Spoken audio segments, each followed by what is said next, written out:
Good morning everyone, स्वागत है आप सभी का डेली करंट अफेयर की क्लास में। सो बेसिकली जो हमारे most important daily current affair होते हैं हम उसको डिस्कस करते हैं और अपने एग्जाम की तैयारी को और अच्छा और बेहतर बनाते हैं।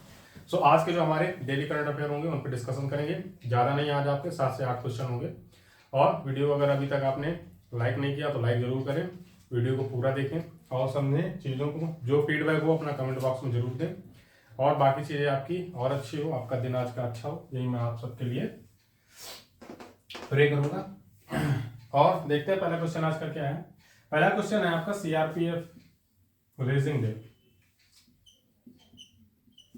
रेजिंग डे का मीन्स होता है स्थापना दिवस, एस्टेब्लिशमेंट डे बोल रहे हैं या सीआरपीएफ सीधा लिखते हैं स्थापना दिवस।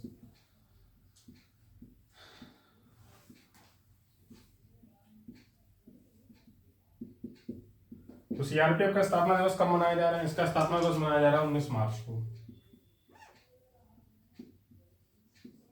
सेंट्रल रिजर्व पुलिस फोर्स, मतलब सेंट्रल गवर्नमेंट की जो रिजर्व पुलिस फोर्स होती है, जैसे सीआईएसएफ हो गई, सीआरपीएफ हो गई और आपकी असम राइफल्स, ये कुछ ऐसी फोर्सेस हैं जो 6 ऑफ मतलब टोटल 6 फोर्सेस होती हैं जो सेंट्रल गवर्नमेंट के अंदर में काम करती हैं। और ये इन कंट्री स्टेट के अंदर या फिर कंट्री के अंदर कहीं भी चीज़ों को एवेल्यूएट करने के लिए गवर्नमेंट ने इनको बनाया और इनका यूज किया जाता है। ठीक है, तो जैसे इसका कौन से नंबर का ये है, तो ये 83 नंबर का स्थापना दिवस मनाया जा रहा है। किस जगह सेलिब्रेट किया जा रहा है? तो जम्मू में, जम्मू एंड कश्मीर मतलब जम्मू में, और मौलाना आजाद स्टेडियम है वहां पे इसको सेलिब्रेट किया जा रहा है। और यहाँ पे बात करें सीआरपीएफ की स्थापना कब हुई थी, तो 23 जुलाई 1939 में हुई थी। तब इसका नाम हुआ करता था crown representative police. Crown representative police क्या होता था? मतलब ये होगा ना कि उस टाइम जब हमारा देश आजाद नहीं था तो यहाँ पे क्राउन रूल हुआ करता था। महारानी जो एलिजाबेथ थी इंग्लैंड की, उनका रूल यहाँ पे हुआ करता था। तो उनको रिप्रेजेंट करने के लिए क्राउन रिप्रेजेंटेटिव पुलिस फोर्स बोला जाता था। फिर उसको चेंज कर दिया गया। कब चेंज किया गया? 28 दिसंबर 1949 को। 28 दिसंबर 1949 को इसमें एक सीआरपीएफ का अधिनियम आता है, एक्ट आता है सीआरपीएफ को चेंज करने के लिए, इसमें कुछ चेंजमेंट्स लाने के लिए। किनकी वजह से? सरदार वल्लभ भाई पटेल ने एक अधिनियम बनाया, मतलब अपनी राय रखी कि हम इस पुलिस फोर्स को किस तरीके से आगे यूज कर सकते हैं। क्योंकि मोस्ट इंपॉर्टेंट पुलिस फोर्स उस टाइम ये हुआ करती थी सीआरपीएफ, सबसे पुरानी भी हुआ करती थी। पुलिसिंग सिस्टम हमारे पास था जो कि भारत शासन अधिनियम 1935 के तहत के काफी चेंजमेंट्स उसमें भी हुए। लेकिन 1939 में जब इसकी स्थापना हुई, पुलिस को देखते हुए पुलिस फोर्स, क्योंकि इंग्लैंड के जो लोग थे, ब्रिटिशर्स थे, वो चाहते थे कि हमारे पास एक ऐसी फोर्स हो जैसे हम चाहें किसी को भी कहीं से भी पकड़ सकते हैं। वो इन स्टेट काम करते, मतलब ये सेंट्रल गवर्नमेंट के हाथ में थी, स्टेट वाइज नहीं। पुलिस तो स्टेट वाइज होती है ना, यूपी पुलिस अलग है, हरियाणा पुलिस अलग है, एमपी पुलिस अलग है। बट सीआरपीएफ एक पर्टिकुलर पूरे कंट्री पे कंट्रोल कर सकती है अगर सेंट्रल गवर्नमेंट चाहे। फिर वहां पे आपकी पुलिस असाइड हो जाती है और सीआरपीएफ ही काम करती है। जैसे आपका अभी आपका वोटिंग वगैरह हो रहा था, तो जो मेन पर्पस था सिक्योरिटी का हैंडल करने का, वो कौन हैंडल कर रहे थे? वो सीआरपीएफ की फोर्सेस हैंडल ही कर रही थी। जैसे आपका बॉक्सेस वगैरह, ईवीएम बॉक्सेस वगैरह को ले जाना इधर, उनको जो बेसिक सिक्योरिटी मतलब मोस्ट इंपॉर्टेंट जो सिक्योरिटी का दायित्व था वो सीआरपीएफ का था। तो सीआरपीएफ लेवल जो काम करने का वो बहुत ही ज्यादा होता है। ठीक है, तो उसी तरीके से आप ठीक है, सीआरपीएफ का स्थापना दिवस 19 मार्च को मनाया जा रहा है। पर इसकी स्थापना कब हुई? 23 जुलाई 1939 को। अगर ऐसा पूछ लिया जाए स्थापना डायरेक्ट, इसको फिर चेंज करके मतलब तब इसका नाम क्या हुआ करता था, यहाँ पे नाम अब लिख लिया, क्राउन रिप्रेजेंटेटिव पुलिस। ठीक है, क्राउन रिप्रेजेंटेटिव पुलिस। 83वां स्थापना दिवस जो जम्मू में मनाया जा रहा है, मौलाना आजाद स्टेडियम में।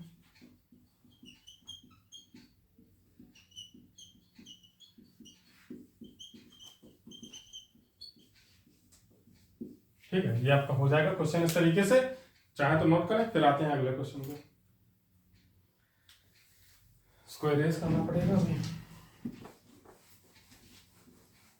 नोट्स अगर आप बना रहे हैं बहुत अच्छी बात है, बट आपको पीडीएफ तो अवेलेबल होता ही है। वीडियो की लिंक की डिस्क्रिप्शन में जाए, वहां से पीडीएफ डाउनलोड करें। जो आपका मंथ का पूरा पीडीएफ होगा मार्च महीने का, वो आपको एक साथ दिया जाएगा। 1-2 दिन का टाइम भी लग सकता है, परेशान ना हो कि 1 अप्रैल को आपको नोट्स चाहिए, ऐसा नहीं। वो 1-2 दिन का टाइम लगेगा, बट आपको अवेलेबल हो जाएगा। ठीक है, सेकंड नंबर का जो हमारा क्वेश्चन आता है वो है स्पोर्ट्स स्टार।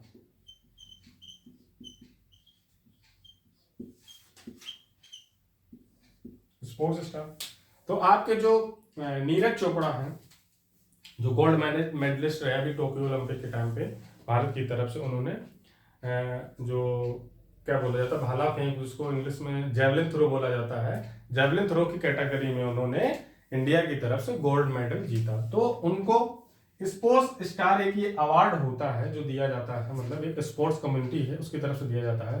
तो sports man of the year, sports man of the year का अवार्ड किसको दिया गया है? दिया गया है नीरज चोपड़ा।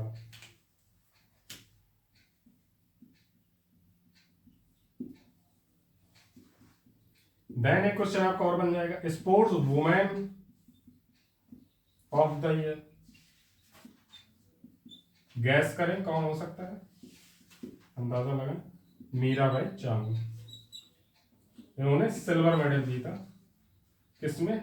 भारोत्तोलन में, वेट लिफ्टिंग में इन्होंने सिल्वर मेडल जीता था। सेम दोनों लोगों ने टोक्यो ओलंपिक जो इस बार हुआ था आपका लास्ट ईयर 2021 में, वहां पे इन्होंने मेडल दोनों लोगों ने जीते थे।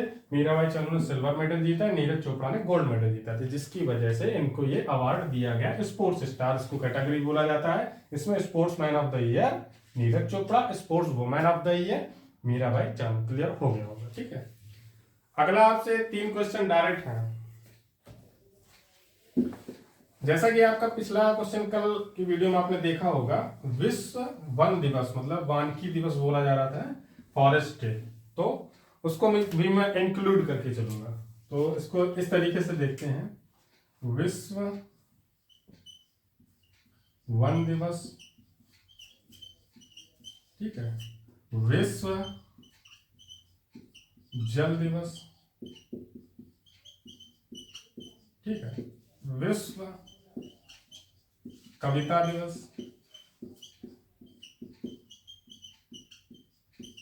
विश्व डाउन सिंड्रोम दिवस।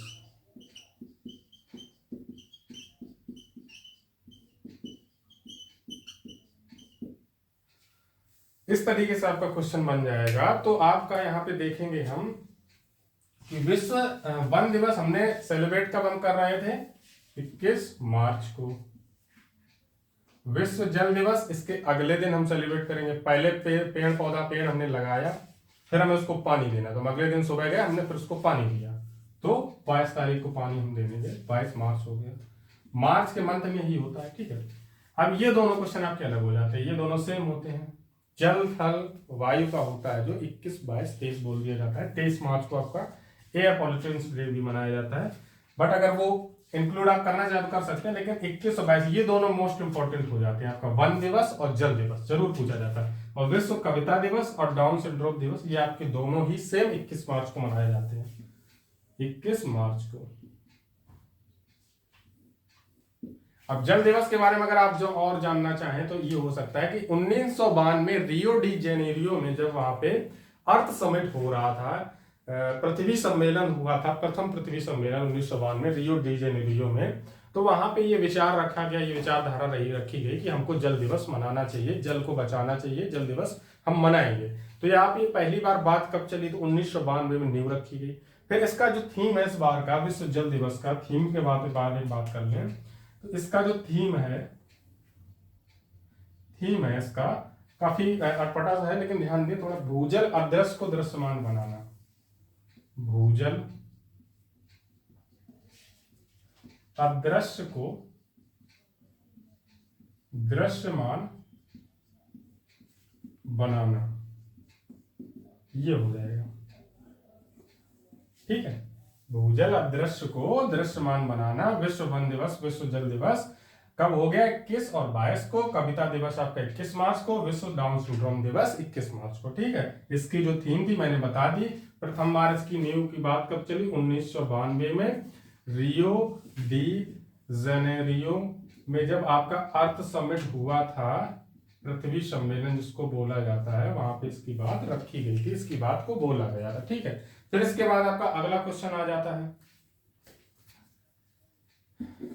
काफी इंपॉर्टेंट, ये आपके एक साथ क्वेश्चन मैंने करवा दिए। बाकी अभी जब आपका डेज वाला आएगा, मैं सीधा वीडियो बनाऊंगा, उसमें सिर्फ जो मोस्ट इंपॉर्टेंट डेज हैं आपके उस पर बात करेंगे। ठीक है, ट्रिक्स के साथ, एक ट्रिक मुझे याद हो जाएंगे डायरेक्ट।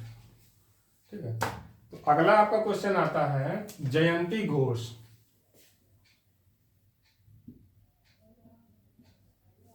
जयंती घोष ये कौन है? ये आपकी इंडियन इकोनॉमिस्ट है।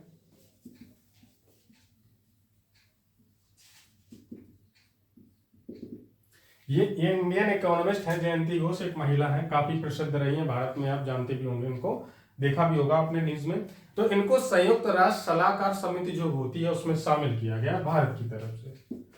संयुक्त राष्ट्र सलाहकार समिति, इस समिति में इनको शामिल किया गया है, शामिल किया गया भारत का नेतृत्व करने के लिए। होता क्या है कि जो आपका संयुक्त राष्ट्र है, स्थापना कब हुई थी, हर वीडियो में बताता हूं मैं, 24 अक्टूबर 1945। हेड कौन है? सॉरी 45, एंटोनियो गुटेरस हेड है ना आपके। तो 24 अक्टूबर 1945 संयुक्त राष्ट्र, इसके बारे में बैकग्राउंड बता चुका हूं, बार बार बताने की कोई जरूरत नहीं है। अब से मैं ये भी करूंगा कि संयुक्त राष्ट्र है तो मैं आपसे सिर्फ पूछूंगा, उसको एक्सप्लेन करने की कोई जरूरत नहीं, मैं हर वीडियो में अगर बताऊंगा लगातार 1 2 3 महीने, तब भी अगर आपको याद नहीं हो रहा तो फिर कुछ नहीं कर सकते। ठीक है, तो इनको शामिल किया गया। अब होता क्या है ना कि कोई किसी भी देश से अगर कोई अर्थशास्त्री शामिल किया जा रहा है, यूनाइटेड नेशन कई देशों का एक समूह है, 191 समथिंग देश हैं इसमें जो इंक्लूड हैं, तो उसमें हर देश से आपके सलाहकारों को शामिल किया जाता है। जैसे हर देश का एक इकोनॉमिस्ट से सलाहकार होगा, एक आपका पर्यावरण से होगा, एक आपका साइंस से होगा, एक आपका फॉरेन मिनिस्ट्री से होगा, फाइनेंशियल से होगा, वित्त से हो जाएगा, तो उसमें अर्थशास्त्री भी आगे यही हो जाएंगे। और आपका जो सिस्टम होता है सिक्योरिटी सिस्टम, मतलब जितने भी आपके ये समझ ले मंत्रालय जिस टाइप से होते हैं, हर मंत्रालय के अलग अलग मंत्री होता है, अलग अलग कैटेगरी में बांट रखा है। तो संयुक्त राष्ट्र का भी सिस्टम काम करने का सेम होता है यही, लेकिन वहां पे क्या हो जाता है, सारे देशों से अगर वो इकोनॉमिस्ट लेता है तो उसका रीजन ये है कि वो हर देश की इकोनॉमी पर नजर रखता है और देखता है कि हम कौन सा देश किस तरीके से अपनी इकोनॉमी को इंप्रूव कर रहा है। अगर कोई देश पीछे जा रहा है इकोनॉमी में तो हम वो टेक्नोलॉजी मतलब वो प्रयोग वहां से उठा के उस देश को कर सकते हैं, उस देश के ऊपर करें जिससे कि इकोनॉमी बूस्ट हो।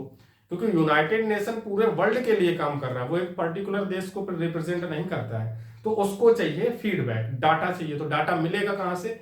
सारे देशों से वो सलाहकार नियुक्त करता है, सारे देशों से सलाहकार लाता है, उनसे डाटा लेता है, उस डाटा को रीड करता है, एनालिसिस करता है, फिर उस डाटा के हिसाब से बाकी देशों को कर्ज देता है, सहायता देता है, फीडबैक देता है, मदद करता है। यूनाइटेड नेशन का काम करने का तरीका यही है, चाहे वो फिर फाइनेंशियल हो जाए, सिक्योरिटी लेवल पे हो जाए, चाहे वो एनवायरमेंट लेवल पे हो जाए। ठीक है, समझ में आ गया होगा।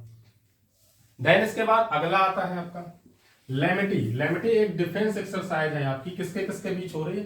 तो इंडिया एंड सेशल्स। सेशल्स आपकी एक कंट्री है, छोटे छोटे द्वीप का सेशल्स एक कंट्री है, बहुत प्यारी मतलब कंट्री, आप जाए घूमने के से आप अंडमान निकोबार हो जाता है, सेशल्स आपका जैसे सुमात्रा और जावा द्वीप के बोला जाता है, उसी रीजन में इसको बोला जाता है सेशल्स। काफी प्यारा देश है, कंट्री मतलब द्वीप है छोटे छोटे, उसको मिला के सेशल्स बोल दिया जाता है। ठीक है, तो क्या इसका डिफेंस एक्सरसाइज का नाम है? लेमिटी, LAMITIE।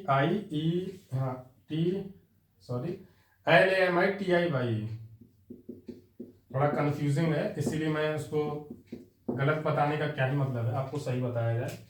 ऐसा आप भी जानते हो नोट्स तो बनाने पड़ते हैं, तो नोट्स से ही मैं आपको पढ़ाता हूँ, बस एक्सप्लेन आपको अपना जो एक्सपीरियंस है उसके हिसाब से एक्सप्लेन करता हूँ। तो करंट अफेयर पढ़ाए तो वैसे ही जाएंगे ना, जैसा एक पर्टिकुलर पारंपरिक तरीका होता है उसी तरीके से तो पढ़ाए जाएंगे। तो लेमिटी 2022 किसके किसके बीच हो रहा है? भारत वर्सेस नहीं, भारत एंड सेशल्स वर्सेस, तो फिर युद्ध हो जाएगा ना, सेशल्स, ये काफी आपका अच्छा द्वीप देश है, बहुत अच्छा। तो सेशल्स ये कब से, किस नंबर का है और कब से स्टार्ट हुआ? 2001 से ये लगातार होता आ रहा है और ये 9वें नंबर का है। अब 9वें नंबर का है आप कहेंगे, तो हो तो 2001 से रहा है, तो 9वें नंबर का है तो कभी 2001 में हुआ, फिर 2 साल बाद हुआ, 3 साल, ऐसे आप कैलकुलेट करें, ठीक है। वैसे तो हो गया 22-23 साल हो गए, 22-21 साल हो गए अगर देखा जाए तो हर साल नहीं हुआ, ठीक है, कभी कभी बीच बीच में गैप हुआ। तो लैमिटी आपसे पूछा जाए, लैमिटी डिफेंस एक्सरसाइज है, ये आपकी सैन्य अभ्यास है, ठीक है, डिफेंस एक्सरसाइज। इंग्लिश को पढ़ने की ज्यादा कोशिश करें हिंदी का अपेक्षा, सैन्य अभ्यास में बताता हूँ इंग्लिश में, हिंदी में भी बताता हूँ, ऐसी बात नहीं है। लैमिटी हो गया 2022, भारत और सेशल्स के बीच में हो रहा है। अगला आपका क्वेश्चन आता है, छोटा सा क्वेश्चन, मतलब डायरेक्ट क्वेश्चन आएगा, छोटा सा तो नहीं कह सकते, मोस्ट इंपोर्टेंट जरूर कह सकते हैं। डोल महोत्सव या डोल जात्रा? डोल महोत्सव या फिर डोल यात्रा कहां पे मनाया जाता है? आपका पश्चिम बंगाल में, ठीक है, पश्चिम बंगाल में मनाया जा रहा है। इसमें डोल महोत्सव मतलब ये होता है, जैसे आपका असम में बिहू एक नृत्य होता है, महोत्सव मनाया जाता है, बिहू वहाँ पे खेती करने की वजह से मनाया जाता है। असम हो गया, असम रीजन हो गया आपका, वहीं पर आपका अरुणाचल प्रदेश हो गया, बाकी जो 7 सिस्टर उस साइड मतलब बोला जाता है, ईस्ट का जो एरिया हो जाता है आपका पूरा, वहाँ पे उसको 7 सिस्टर्स बोला जाता है। तो वहाँ पे आपका पश्चिम बंगाल भी उसी एरिया के बाद में पड़ता है। तो पश्चिम बंगाल को वास्तविक से है तो पूर्व में, लेकिन बोला पश्चिम बंगाल जाता है। अगर आपको पता हो तो बताएं कमेंट बॉक्स में क्यों बोला जाता है। बाकी अगर आप कमेंट बॉक्स में नहीं बता पा रहे हैं तो मैं अगले वीडियो में आपको जरूर बताऊंगा कि पश्चिम बंगाल को वास्तविक रूप से पश्चिम बंगाल क्यों बोला जाता है, लेकिन उसकी स्थिति जो है वो तो पूर्व में है, ठीक है। तो बताएं, काफी इफेक्ट मतलब अच्छा जीके का क्वेश्चन है। और डोल महोत्सव, डोल यात्रा आपकी पश्चिम बंगाल में मनाई जाती है। तो आज के जो आपके मोस्ट इंपॉर्टेंट करंट अफेयर थे क्लियर हो गए, बढ़िया, आपका रिवीजन हो गया होगा अच्छे से। वीडियो ऐसा ही छोटा रखेंगे। अब होता क्या है कि अगर आपको ज्यादा मैं जीके का एक्सप्लेनेशन करने लगूंगा तो आप फिर सोचेंगे जीके थोड़ा ना पढ़ाया जाता है। जीके का भी पर्टिकुलर एक वीडियो स्टार्ट होने वाली है, सीरीज आपकी यूपी स्पेशल विद, मतलब आपका पूरा कंट्री लेवल पे, मतलब जो इंडियन स्पेशल, इंडिया स्पेशल और यूपी स्पेशल दोनों, जब आपका यूपी प्लस का बैच स्टार्ट हो जाएगा उन बच्चों के लिए यूपी स्पेशल स्टार्ट होगा। और आपका पर्टिकुलर जीके से रिलेटेड, फिर वो चाहे वर्ल्ड का हो जाए किसी भी लेवल पे हो, जनरल नॉलेज का एक पर्टिकुलर सीरीज आपके लिए एक वीडियो जरूर आपको मिलेगा वीक में, जिससे आपका रिवीजन होता है। बाकी क्विज वगैरह तो डाले ही जा रहे हैं। ठीक है, मिलते हैं, आज का दिन आपका अच्छा है, मिलते हैं फिर नई क्लास में शाम को, तब तक के लिए साइनिंग ऑफ, गुड बाय।